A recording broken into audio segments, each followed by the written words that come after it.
We are live, and it is raining.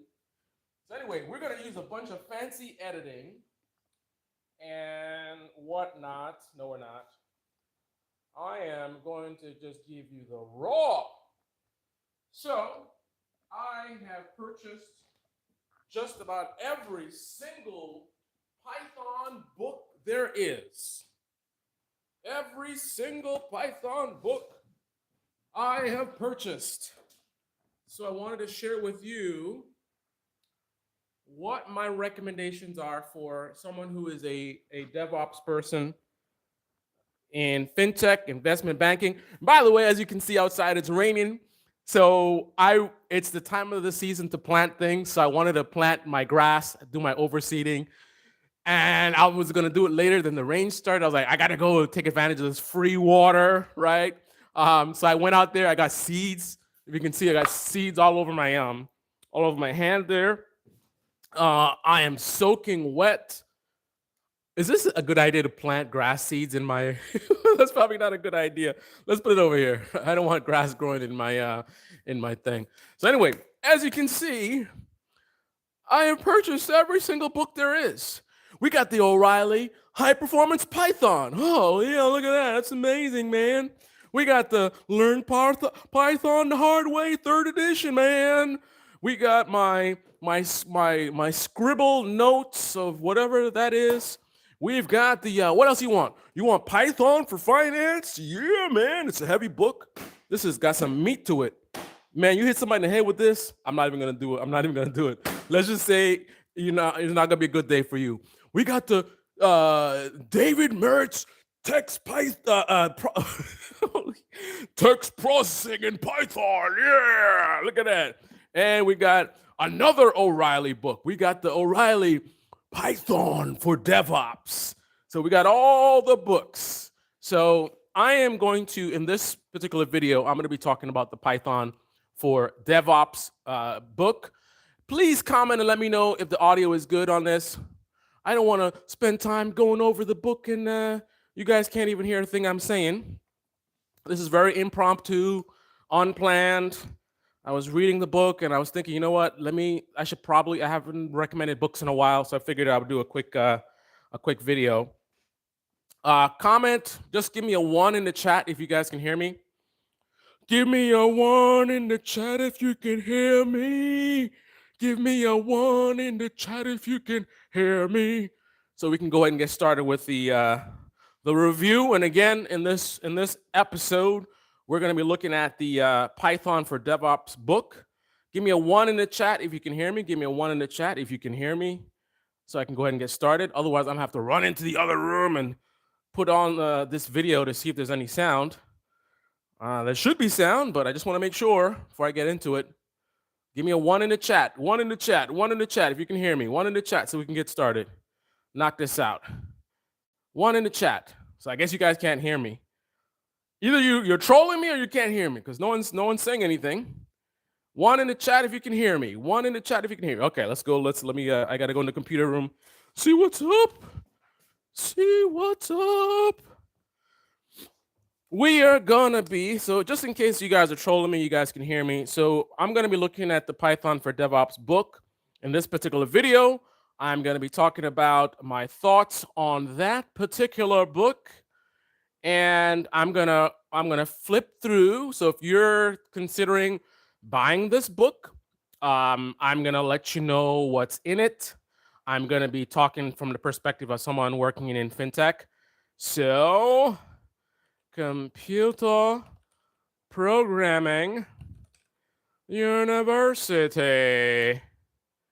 Let's see. Okay. This guy should be live. He's live. He's live right now. Okay, so the sound is good. I don't know why no one gave me a 1 in the chat. It was just 1 in the chat. 1 in the chat if you get 1 in the chat if you can hear me. Anyway, whatever.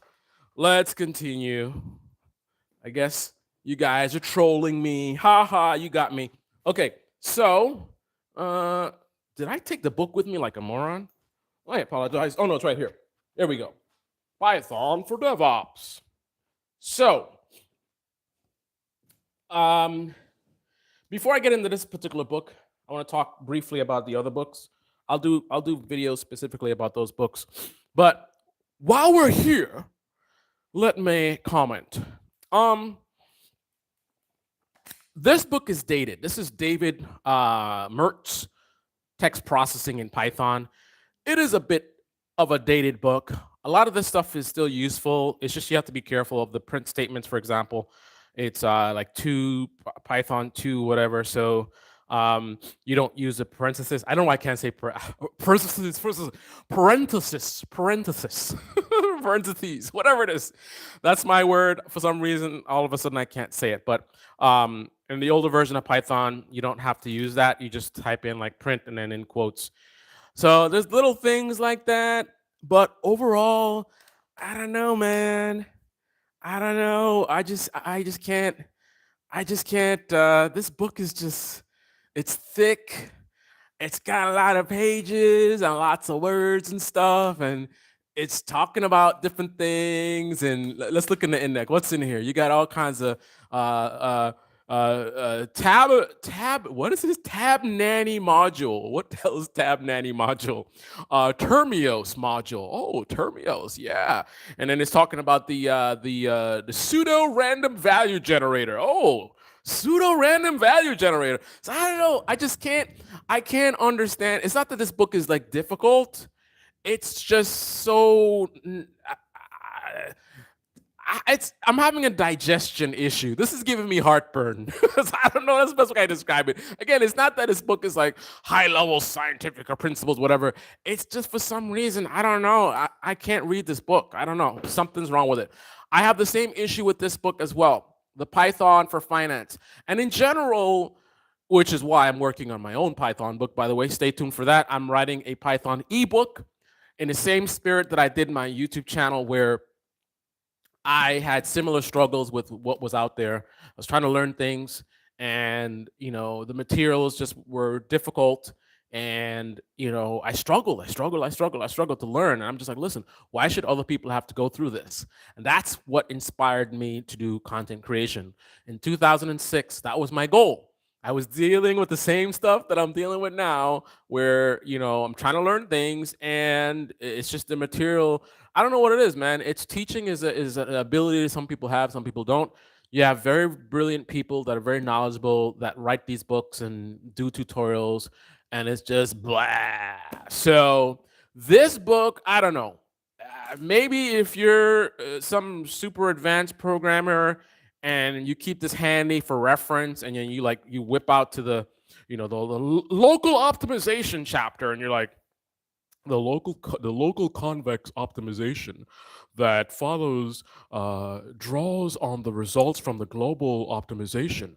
The function sco.fm, like, like, what is this? I don't know, man.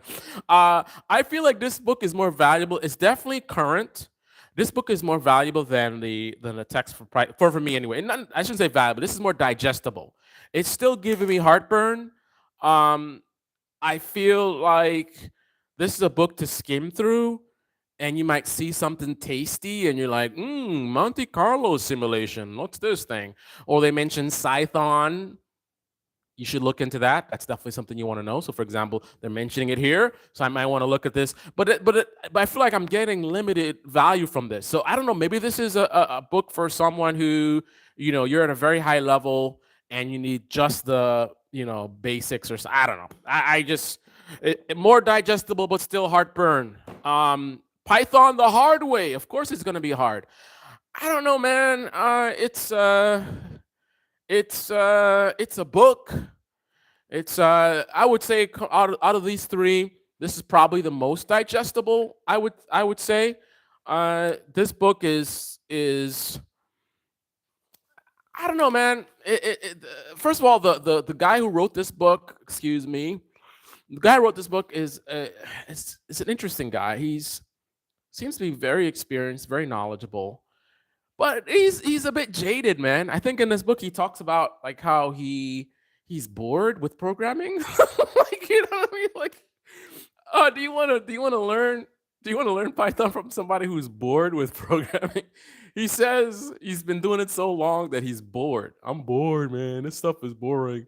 Like, how are you going to inspire someone to learn this language if you yourself are bored? And then it's a little raw. I mean, it's not for everybody. There's different styles, different strokes for different folks, right? He seems like a little bit of a cynical person, and some people might appreciate it because it's kind of like he's being very raw and not sugarcoating things. He definitely calls out. He's very, very sensitive to people, and I find this to be a pattern. He's not the only one that's done this. He seems to be very, very sensitive to people um who are like advanced programmers who are going to read this book and be like, let me see. Oh man, I can't even find something to use as an example. More files. See, there's a little bit of heartburn, not as much as the other books, but a little bit of heartburn here with this book, the way it's laid out. Man, I can't even find something. Reading files. Okay, reading files. Why would he do from sys import arg instead of just doing the intrinsic scalability? You know what I mean? Like something like, this is dumb. Doesn't he know this is going to take up too much memory? It's just like, settle down. So he actually says that in his own words. He's like, dude, if you're a smarty pants that knows everything about programming, this book is not for you.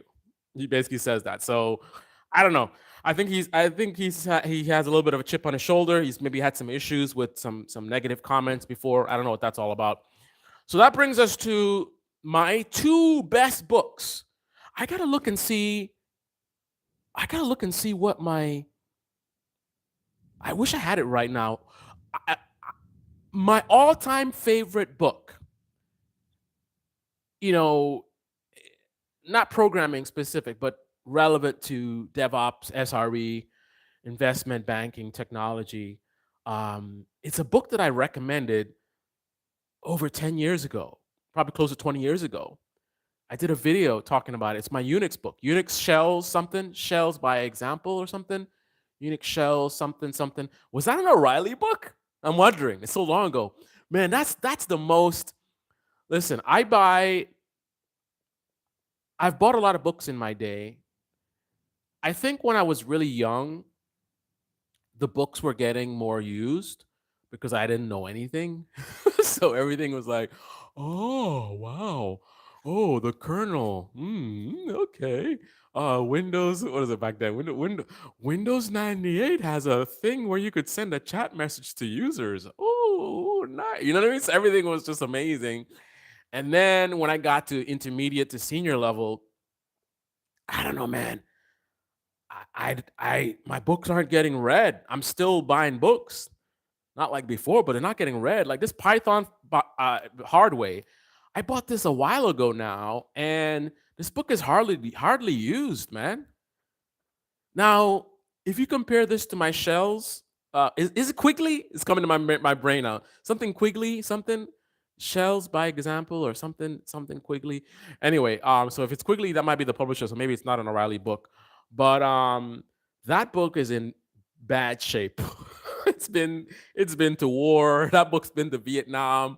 It's got Kool-Aid stains on it. I mean, the pages are all jacked up. There's so much crap in there. There's like random like thank you cards in there and pieces of paper with scribbled notes about who knows what in there. The cover is all. I mean, it is also the oldest book, but that's not just from the age.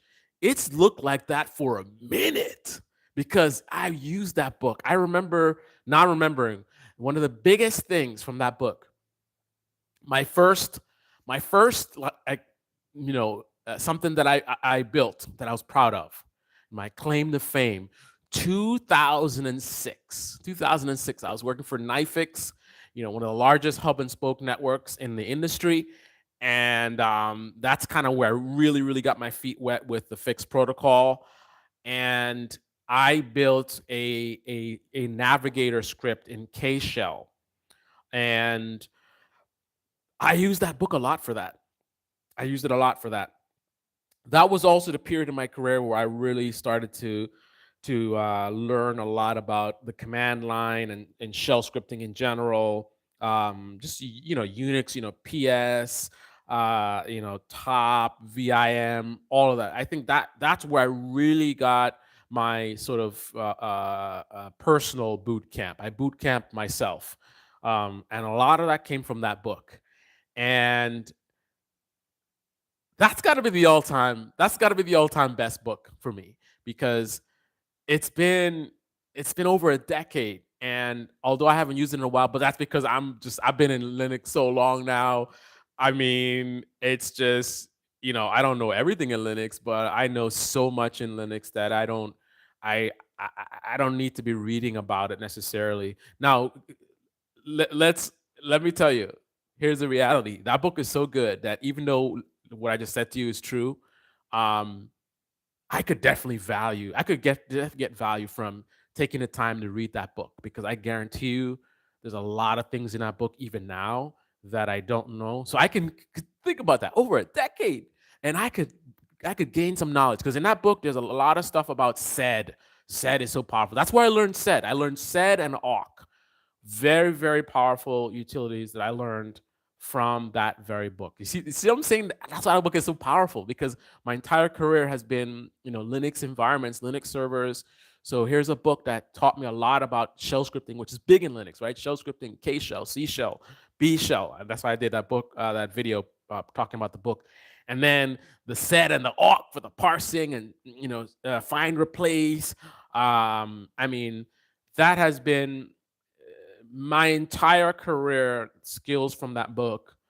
I mean, I have made so much money from skills right in that book, right? That's my $1 million book.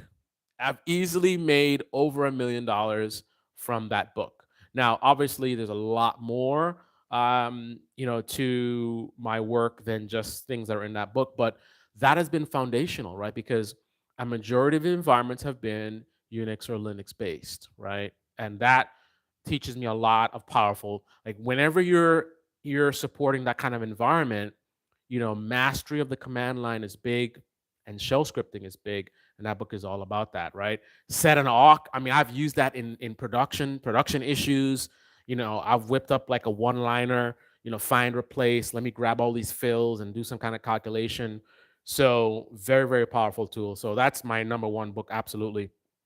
That being said, that brings us to the book of the day. The book of the day. We definitely gonna be talking about this one, because we're getting more focused on Python, performance programming, or basically scaling up to sort of low latency environments. Like you've seen some of the videos that I've done. I'm looking at things like using CUDA from NVIDIA, so tapping into the GPU to sort of assist the CPU getting more processing power. I mean, you got this GPU sitting there. Let's use it, man. That's what some of these high frequency trading firms are using for risk checks. You have your pre-trade risk checks where someone's entering an order, and even before they send it out, we're doing these calculations on buying power and so many different things. And you want everything to be fast, fast, fast. So, you tap into that. We talked about using the FPGA cards, custom hardware. We talked about, kernel bypass, where you're bypassing the kernel.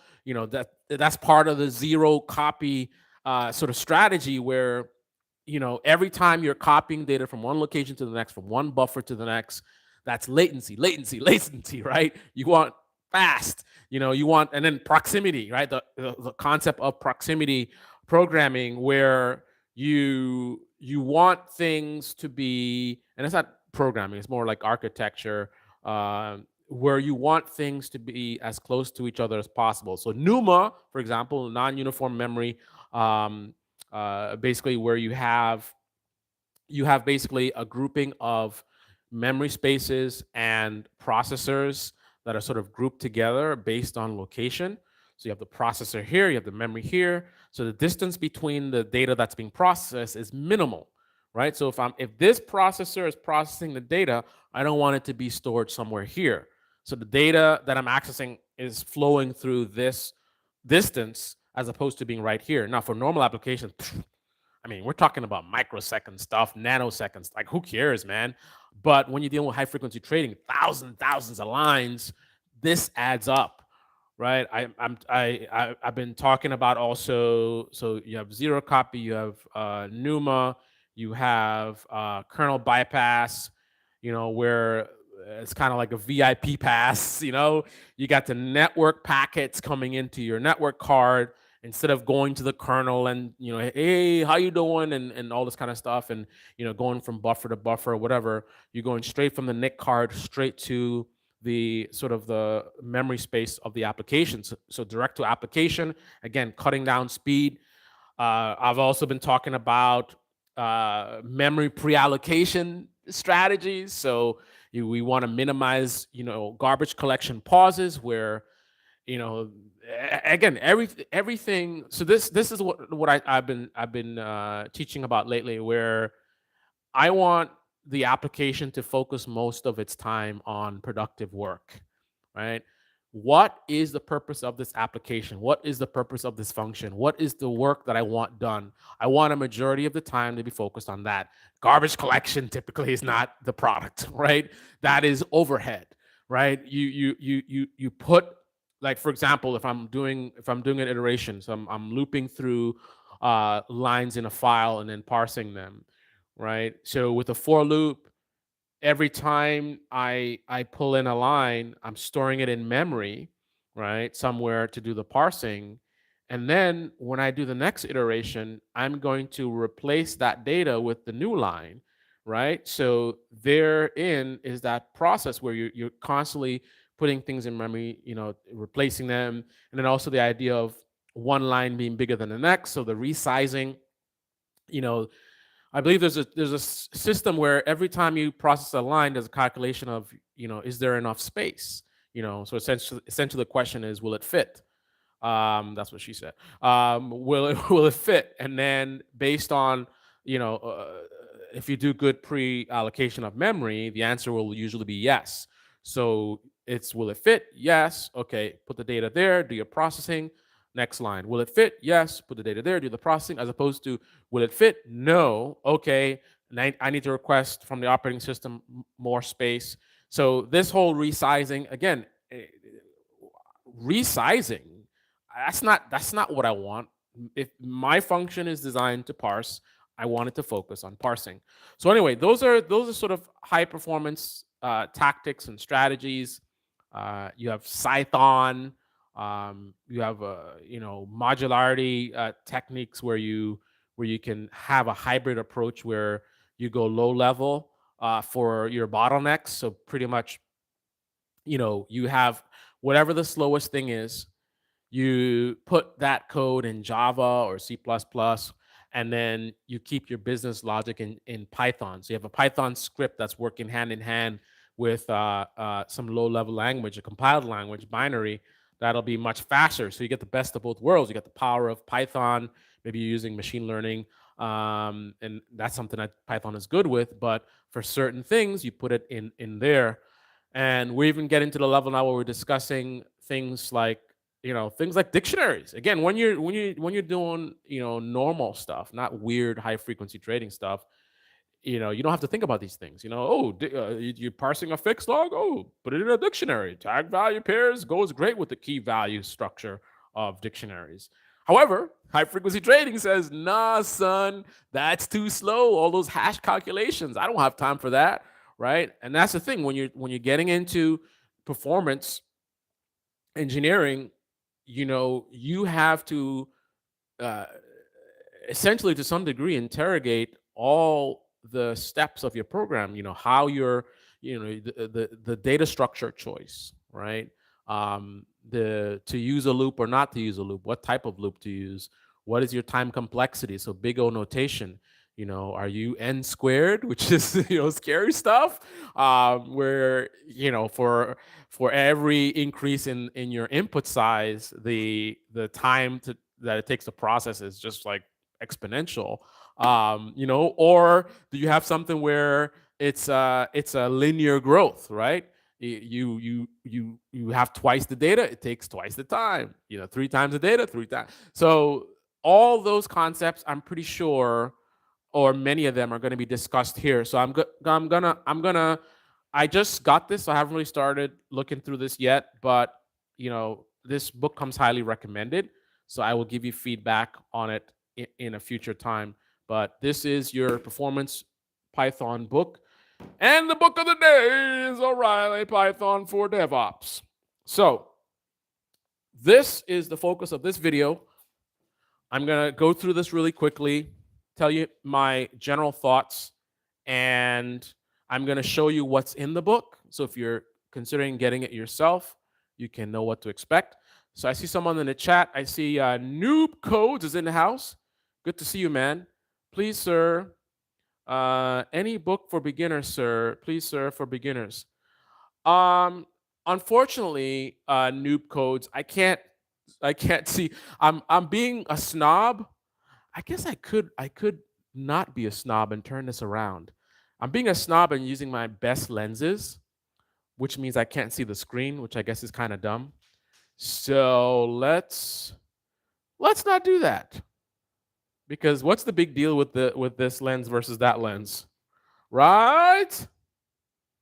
What's the big deal? Does this look that much different than the previous? Probably not. Probably not. So then what was the point? What was the point? Let's not be difficult. Okay, so to answer your question,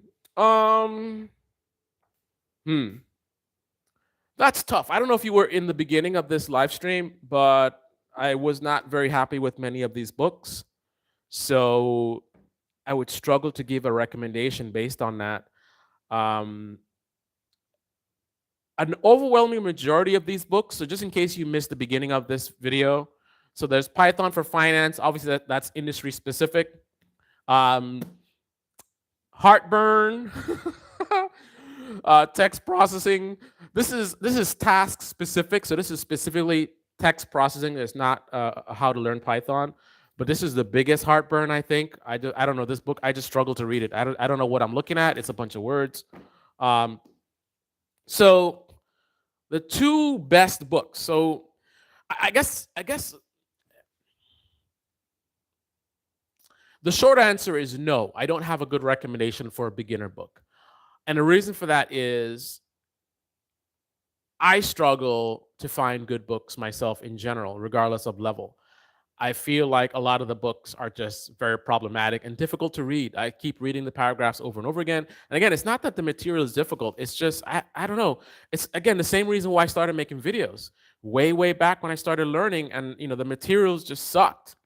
So that's why I'm writing my own book. So actually, the answer to the question, the best Python book for beginners is the one that I'm writing right now, right? Because I am, just like I did before with the videos, I saw how much the material sucked, and I said, I'm going to do a better job at this. And I did. And you guys love the content. One of my top videos, like 700,000 views. So I'm going to do the same thing with books. A lot of these books sucks. So the same issues that I have with this book, I'm going to rectify them by doing it better. But that being said, my book is not published yet. If you want to be notified about when I publish the book, please comment below and let me know. Definitely, I'm not sure the comments might or might not be preserved. So make sure you comment on the video itself so I can let you know what to do to get that ebook. Obviously, I'm going to do special offers to my subscribers. But anyway, so with that being said, that's future. Let's talk about now. Out of the books that I know about, I guess these two books might be the best ones. Now, I have issues with this book as well. It's not as bad as the others, but I think for what's available right now in terms of what I know and what I have, I would say this might be the best for beginners book. So Learn Python the Hard Way. It's not even that big of a book. It's only 200 and let's say 270 pages. I think it's decent, but everyone's different. For me personally, I don't know why this book is just, it gives me a little bit of heartburn. Not as much as the other one, but it's just like I don't know what it is. I'm not really a fan. This book, however, I really enjoy. Now, this book is also, it's not industry specific like the Python for finance, but this is a DevOps focused book. But even though that's the case, again, it's not industry specific. So regardless of what industry you're in, if you're doing any kind of DevOps related task, then this is a solid book. I like it so far. I have a feeling that these O'Reilly books are about to be my new favorite books. Now they serve different purposes than my Unix book, but I really like these books so far, and I'm getting a good vibe. And I've actually been actively, using these books much more than the other ones. Like if you, I don't know if you can see this, but I got all the dog ears, whatever you call it, the folded pages. I got some highlighters coming in the mail today. I'm going to be doing a lot of stuff. So anyway, so this Python for DevOps is a book obviously designed for DevOps. So this is someone, who is doing automation. Um, you're doing parsing. You are interfacing with the operating system. So you need something to maybe resource checks how much CPU is being used, how much memory is being used. So maybe you want to build some kind of monitoring app that monitors the server resources, and maybe it's going to alert you if the CPU gets high or memory gets low or something like that. This is the book for you, right? Automating. There's another good book, I think. I don't have it though. I hear it's a good book. Automate the boring stuff or something like that. So that's something you might want to look into. So I'm gonna quickly skim through, right? Because I don't know why Amazon. I feel like Amazon used to give you the ability to see more pages than they do now. Used to be able to see the preview, but whatever. I have the book. I'm gonna tell you what's in the book. So if you're interested in buying the book, you know what's. And it's not a sponsored video. These are my books that I bought. I did the research. I bought them. I would love to have sponsors, but I don't have any sponsors, and I don't make any money in this channel, by the way. No money. I'm doing this totally to help you guys out. I don't benefit in any way making this video. There's no money coming to me. This is not like exciting like a cat video, so it's not gonna be viral or anything. So if you really appreciate that, you know what to do. Click on the like button, and definitely put a comment to push up the engagement. Because again, I'm not really getting anything from doing this video. I'm really helping you guys out. So this is what's in the book. So it begins with Python essentials for DevOps. So they talk about installing, running Python, procedural programming, so variables, basic math, comments, built-in functions, print, range, execution control. So if, elif, else. So conditional runs. I want to do this thing, but only if this condition is true, right? So only do this if that is true. I don't want you to just do all this stuff. I want you to only do things that based on these conditions, right? While loop, so you have repetitive tasks, handling exceptions, built-in object. What is an object? Object methods and attributes, functions, the anatomy of a function. So, and just to give you a quick, I'm going to give you a quick little preview so you can get an idea of, how the writing is in this book. So let's say, so we're talking about if then else. So it's on page 6. I'm just going to read a quick little section there. So execution control. So it says, Python has many constructs to control the flow of statement execution. You can group statements you wish to run together as a block of code. These blocks can be run multiple times using the for and while loops, or only run after certain conditions. Conditions using if statements, while loops. So while something is true. So while this is true, while this variable is less than that, I'm adding this. Sorry, this is me. While this variable is true, do this thing. If it ever is not true, then stop doing it, right? Or try except blocks. That's for your exception handling. Using these constructs using these constructs in the first step is the first step to taking advantage of the power of programming. Different languages. Man, I'm getting old, guys. I should stop pretending otherwise and put on my glasses that are filled with rain. But anyway, I can see more clearly. Different language demarcate blocks of code using different conventions. Many languages with syntax similar to C language, a very influential language used in writing Unix, use curly bracket around a group of statements to define a block. In Python, indentation is used to indicate a block. Statements are grouped by indentation into blocks that are executed as a unit. So there you go. So that is just a little snippet of what's in here. Beyond that, let's see what they go into. They go into functions, objects. They talk about, so this is, so the first 34 pages is your introduction to Python. So that is just a chapter in the book, but that chapter would be appropriate to beginners, right? So for a beginner, that chapter is a beginner chapter because that's again introducing you to the fundamental concepts of Python, right? But then once you get through that, so like, oh, now we understand the basics. Now let's proceed. So you have automating files and file system. So reading and writing files, using regular expressions, dealing with large files, encrypting text, hashing and hashlib, the OS module, managing files and directories using os.path. So that is that chapter up to page 55. Then it's working with the command line. So this is the miniature version of that book that I said I really loved, where you talk about the Unix command line.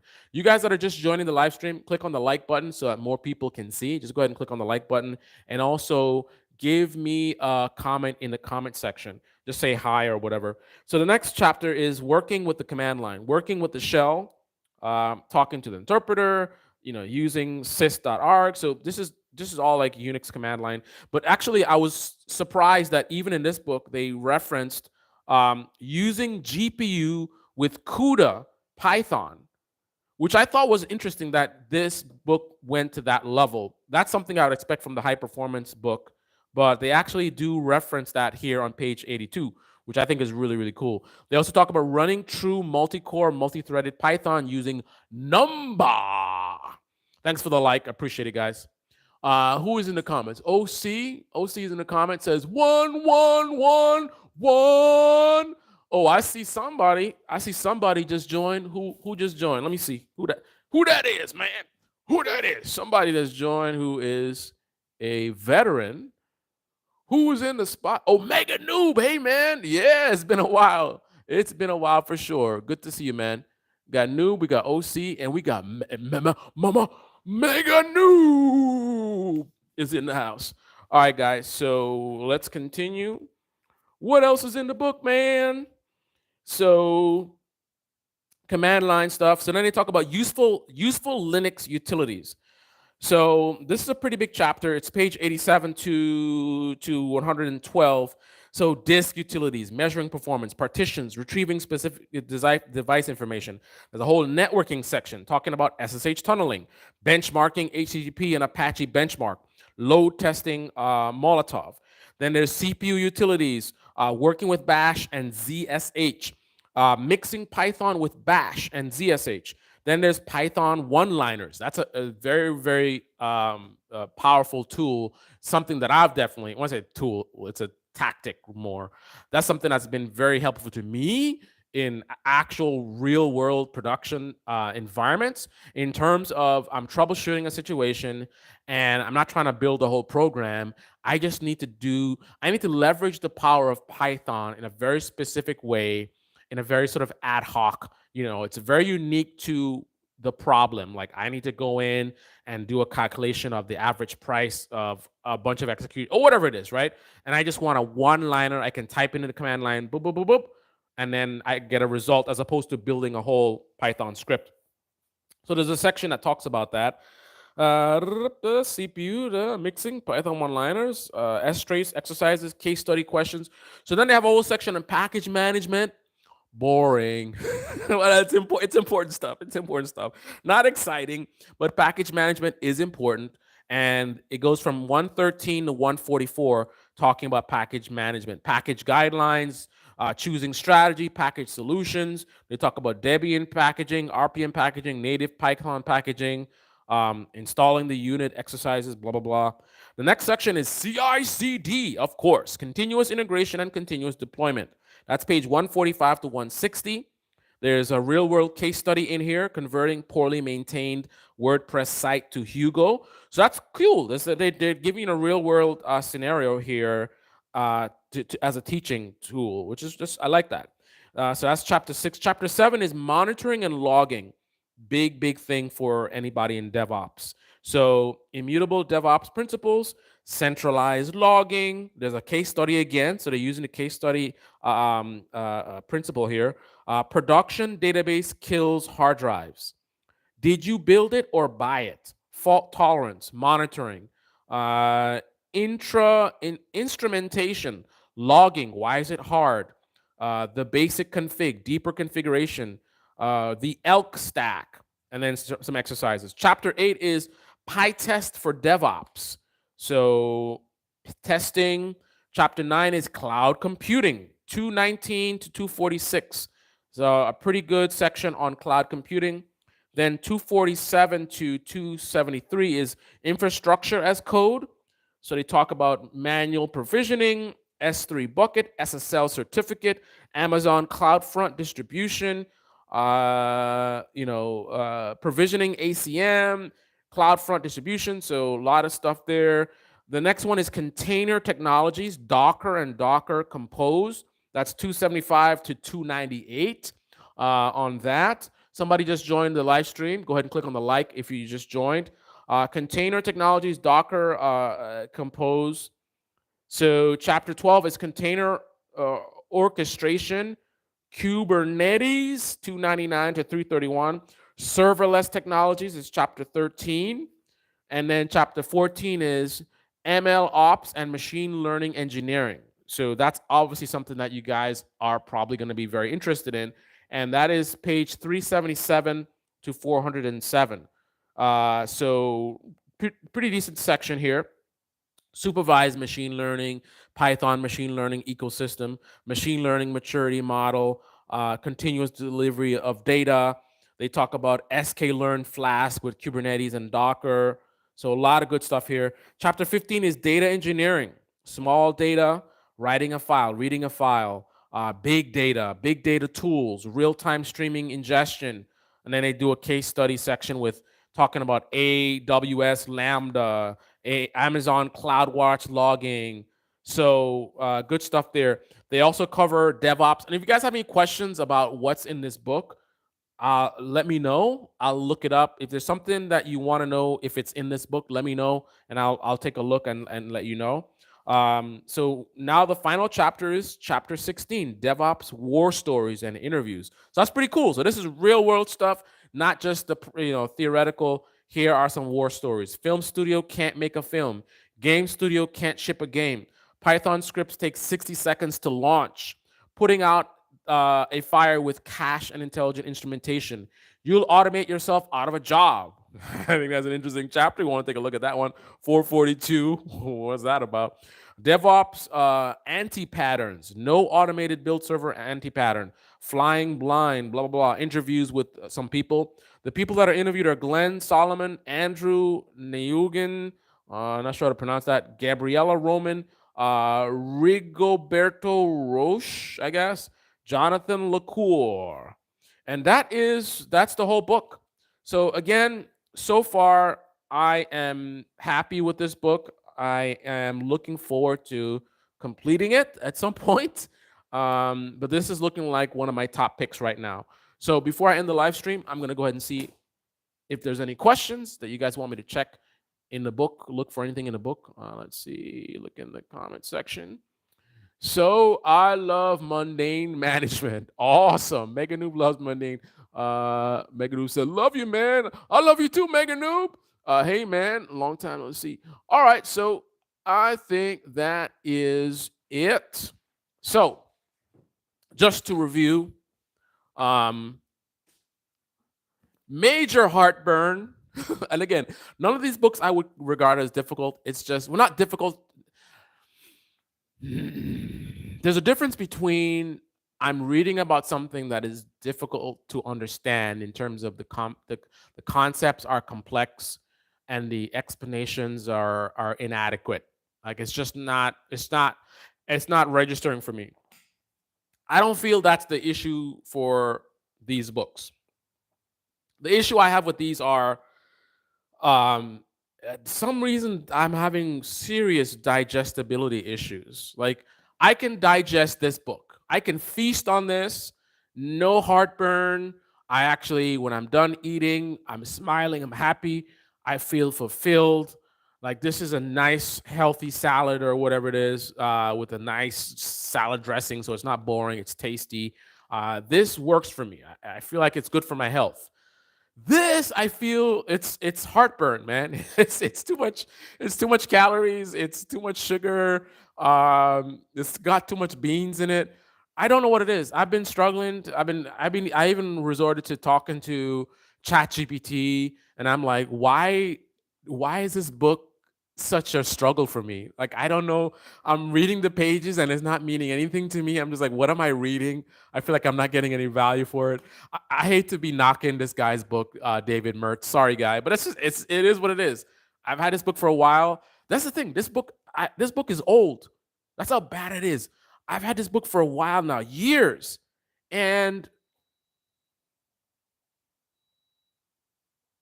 I don't know what that's about. I've had this book for a while, and I've hardly read any of it.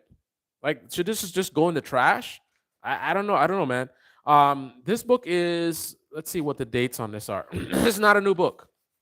This book says copyright 2003. 2003.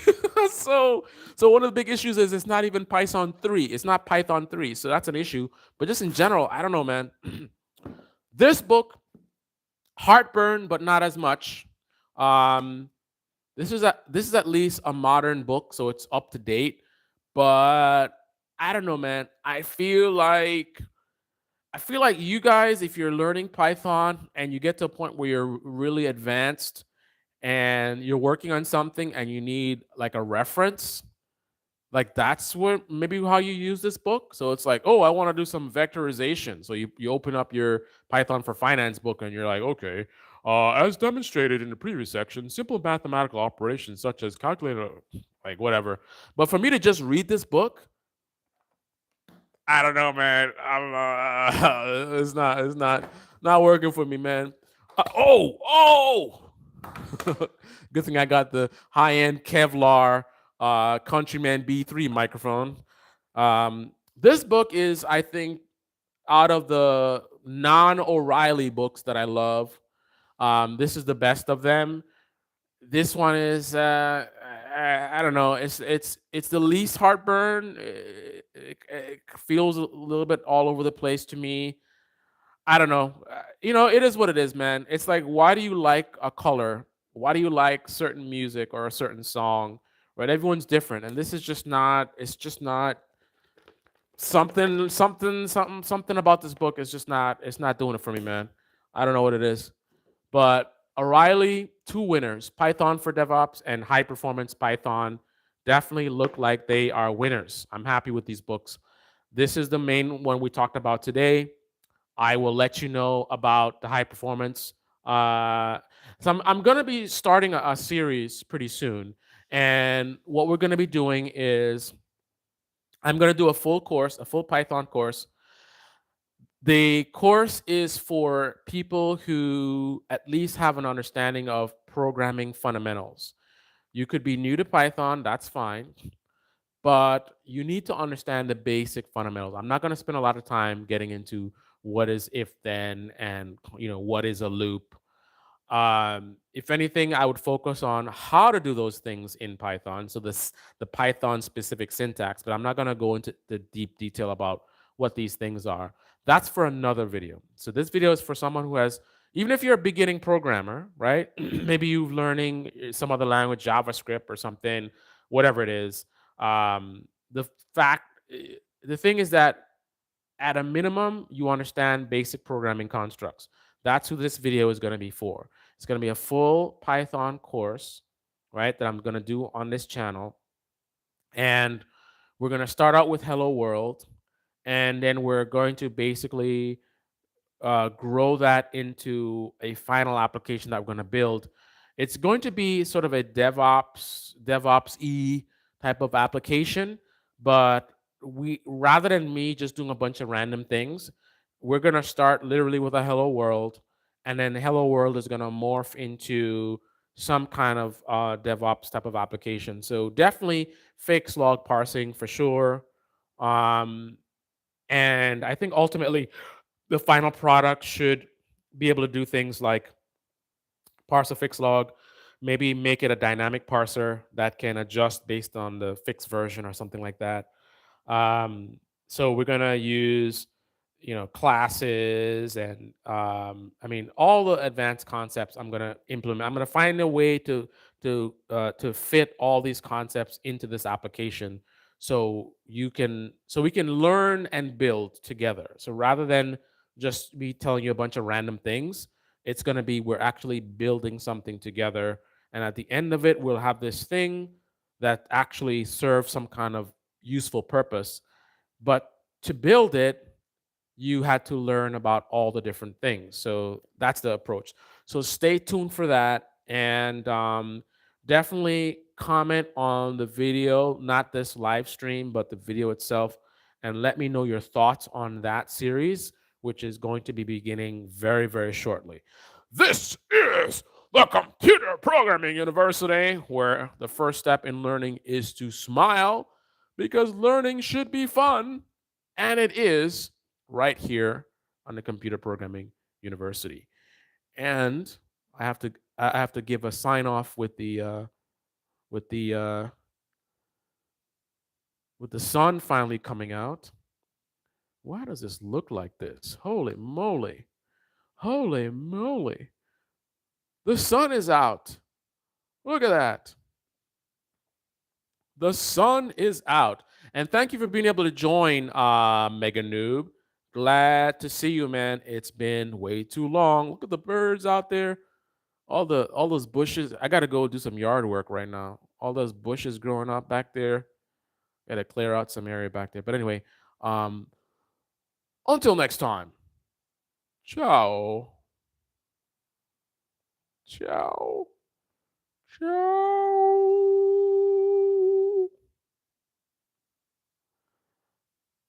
Okay. Let me I gotta go call my girlfriend, and then we're gonna go to the wait a minute, is this thing still live? No, guys. I know it's live. I'm just messing with you. All right, later. Ciao.